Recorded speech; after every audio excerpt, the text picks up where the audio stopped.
अस्सलामु अलैकुम वरहमतुल्लाहि वबरकातुहू। कैसे हैं आप सभी लोग?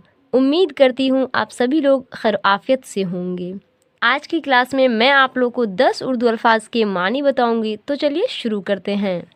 बिस्मिल्लाहिर्रहमानिर्रहीम। यहाँ अल्फाज लिखा हुआ है और यहाँ मानी लिखा हुआ है। नंबर 1 में लिखा हुआ है सुलह, और सुलह के माने आते हैं मेल जोल। नंबर 2 में लिखा हुआ है सोहबत, और सोहबत के माने आते हैं पास बैठना। नंबर 3 में लिखा हुआ है तारीफ़, और तारीफ़ के माने आते हैं बड़ाई, और जिस्म के माने आते हैं बदन। नंबर 5 में लिखा हुआ है शामिल, और शामिल के माने आते हैं मिला हुआ।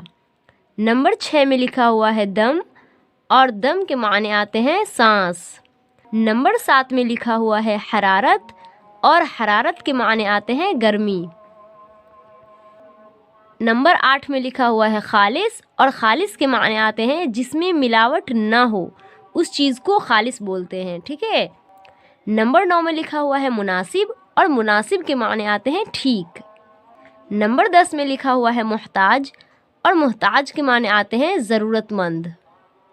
नंबर 11 में लिखा हुआ है ग़िज़ा, और ग़िज़ा के क्या माने हैं वो आप लोग बताइएगा कमेंट करके, ठीक है। अगर आप लोग सही बता देते हैं तो ये बहुत अच्छी बात है, और अगर नहीं मालूम है तो कोई बात नहीं, मैं अगली वीडियो में आप लोग को बता दूंगी, ठीक है। जब मैं अल्फाज मानी की वीडियो डालूंगी तो फिर मैं उसमें आप लोग को बता दूंगी।